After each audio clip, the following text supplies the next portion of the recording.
قدیم زمانے کی بات ہے، ایک امیر تاجر شہر میں رہتا تھا۔ اس کے پاس دولت کی کوئی کمی نہ تھی، مگر دل میں سکون نہیں تھا۔ وہ ہمیشہ مزید دولت کمانے کے چکر میں رہتا۔ غریبوں کی مدد کرنے میں اسے کبھی دلچسپی نہ ہوتی۔ ایک دن اسے ایک پرانا نقشہ ملا جو خزانے کی نشاندہی کرتا تھا۔ وہ فوراً لالچ میں اندھا ہو گیا اور خطرناک جنگل کی طرف نکل پڑا۔ راستے میں ایک بوڑھا فقیر ملا۔ فقیر نے خبردار کیا کہ لالچ انسان کو نقصان دیتا ہے، مگر تاجر نے اس کی بات کو ہنس کر نظر انداز کر دیا اور جنگل میں داخل ہو گیا۔ جنگل میں راستہ پیچیدہ ہوتا گیا۔ آخرکار اسے خزانے کا صندوق ملا۔ اس نے لالچ میں اندھا ہو کر صندوق کھولا۔ عجیب روشنی نکلی اور ایک پر اسرار آواز نے خبردار کیا کہ یہ خزانہ صرف نیک دل والوں کے لیے ہے۔ مگر تاجر نے سونا اور جواہرات بھرنے شروع کر دیے۔ اچانک زمین ہلنے لگی، درخت ہلنے لگے اور خوفناک آوازیں گونجنے لگی۔ تاجر گھبرا گیا، راستہ غائب ہو گیا اور وہ بار بار واپس آ جاتا۔ تب اسے فقیر کی بات یاد آئی اور اسے اپنی غلطی کا احساس ہوا، مگر بہت دیر ہو چکی تھی۔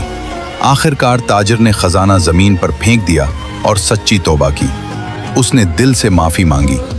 پراسرار آواز دوبارہ آئی، لالچ انسان کو اندھا کر دیتا ہے، سچی توبہ ہی نجات کا راستہ ہے۔ جنگل پرسکون ہو گیا اور راستہ دوبارہ ظاہر ہوا۔ جب تاجر جنگل سے باہر نکلا تو اس کے پاس کوئی خزانہ نہ تھا، مگر دل میں پہلی بار سکون تھا۔ وہ شہر واپس آیا اور اپنی ساری دولت غریبوں میں بانٹ دی۔ لوگ اس کی تبدیلی دیکھ کر حیران رہ گئے۔ اب وہ ایک نیک، رحم دل انسان بن چکا تھا۔ ایک دن اسے دوبارہ وہی بوڑھا فقیر ملا۔ تاجر نے اس کا شکریہ ادا کیا اور اپنی غلطی کا اعتراف کیا۔ فقیر مسکرایا اور بولا، بیٹا، اصل خزانہ دل کا سکون ہے۔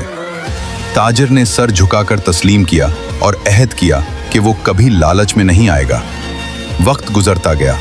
تاجر کی نیکی دن بدن بڑھتی گئی۔ لوگ اس سے دعا لینے آتے اور اسے مثال بناتے۔ اس کی زندگی سکون اور خوشیوں سے بھر گئی۔ یہ کہانی ہمیں سکھاتی ہے کہ لالچ ہمیشہ نقصان دیتا ہے اور سچی خوشی نیکی، قناعت اور دل کے سکون میں ہے۔ جو یہ سمجھ جائے وہی حقیقی کامیاب ہے۔ اللہ ہمیں لالچ سے بچائے اور نیکی کی توفیق دے۔ آمین۔